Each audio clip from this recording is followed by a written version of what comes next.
Hey, we're Group 3B, and this is our assessment for contemporary teacher leadership. Yeah, this is our video of thinking outside the box, and we're looking at Asian-centered learning. Our project's objective is to create an engaging environment where students are empowered to research, prepare, and sample food in a multicultural cooking competition by drawing on their own cultural assets, both in school, locally, and globally. This project provides students with an equitable opportunity and learning platform to share their significant values, personal ideas, beliefs, and knowledge.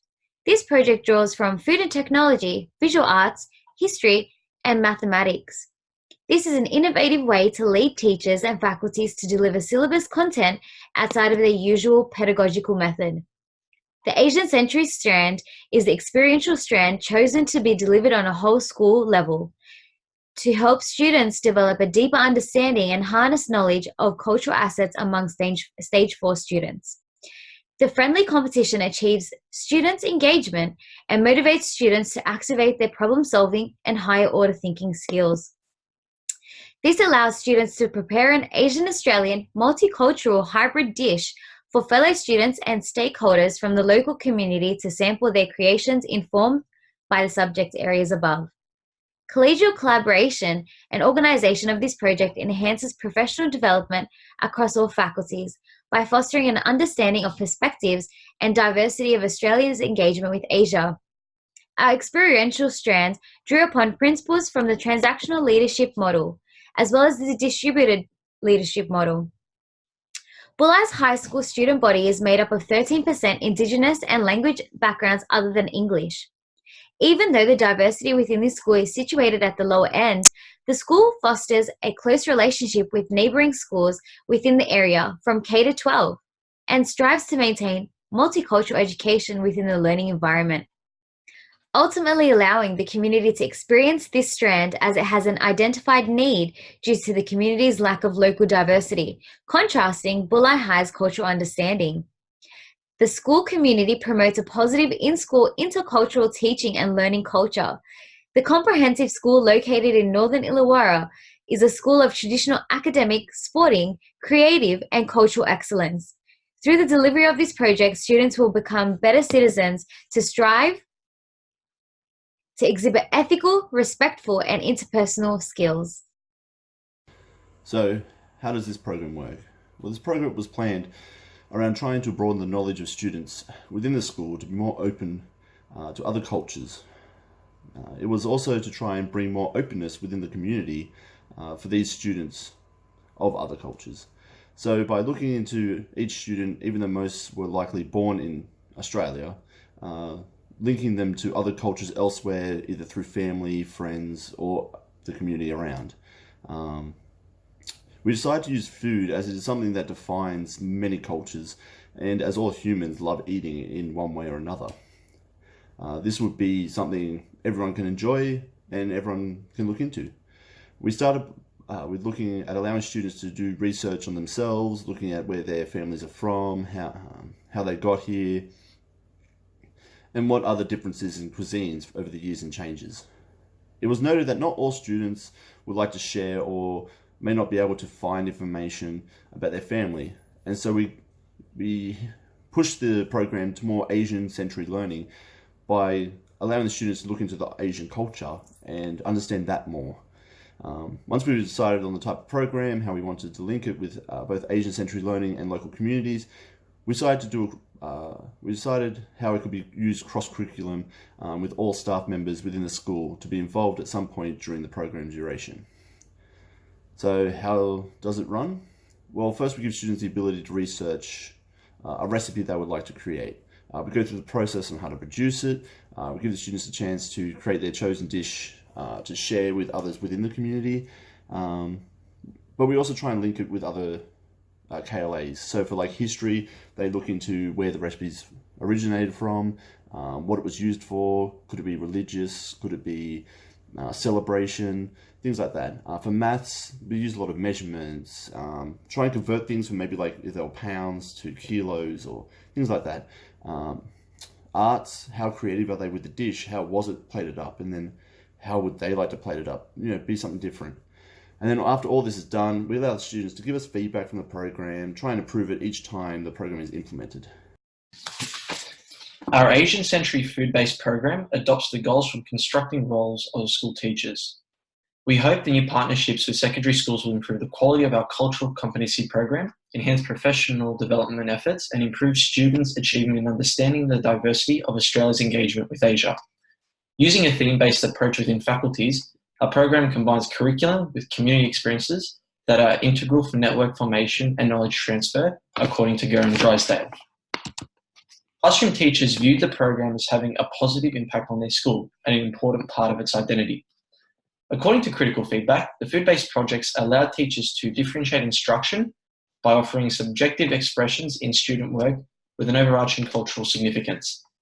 Moreover, teachers noted the positive effects of integrating into their classroom routines new ideas, strategies, and techniques that encompasses community. One benefit of the program is the nature of reinventing the dish, which, according to Thamby and O'Toole, allows students to bring forward the historical knowledge within a postmodern frame, a celebration of old and new synergy in traditional food concepts. Encouraging signs of the involvement of students during the construction period of the project will reflect strong peer support and sustaining relationships with classroom teachers and members of the community.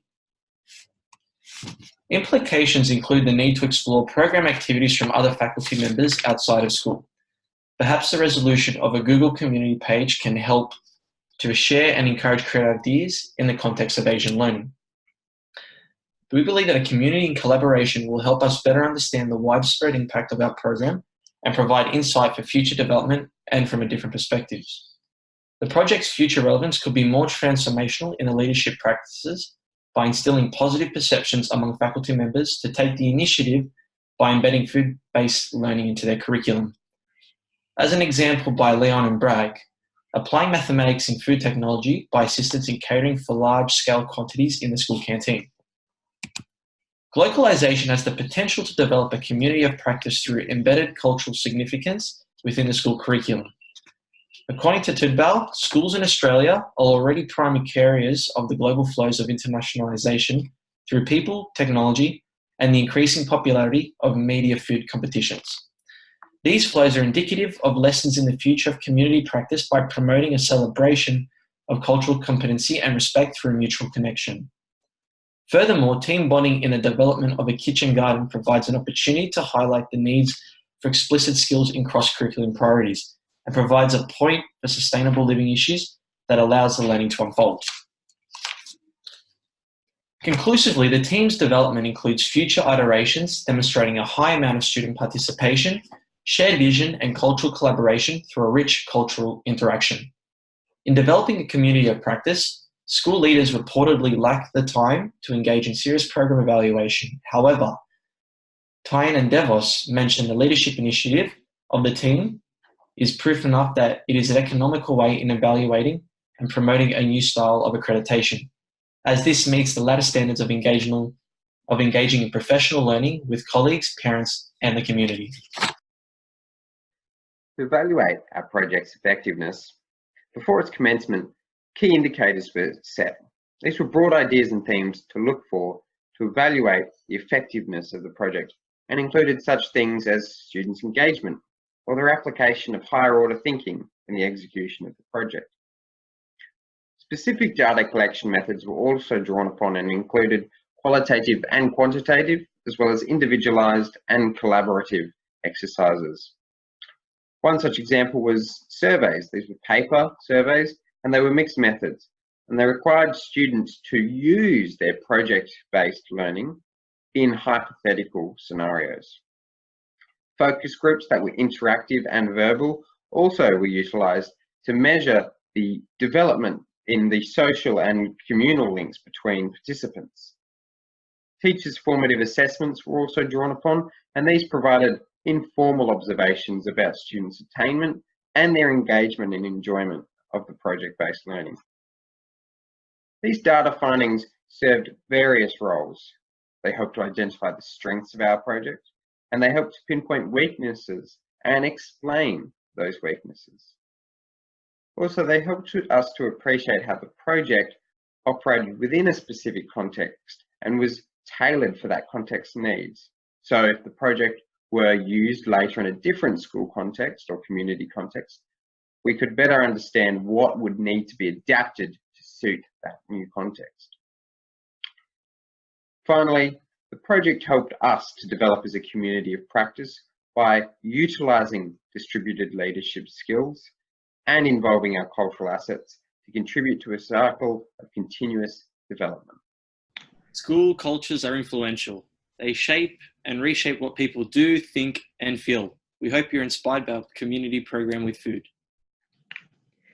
We hope our group's project has provided you insights into using project-based learning to develop a school community's Asian-century learning. Thank you. Boom. Done. And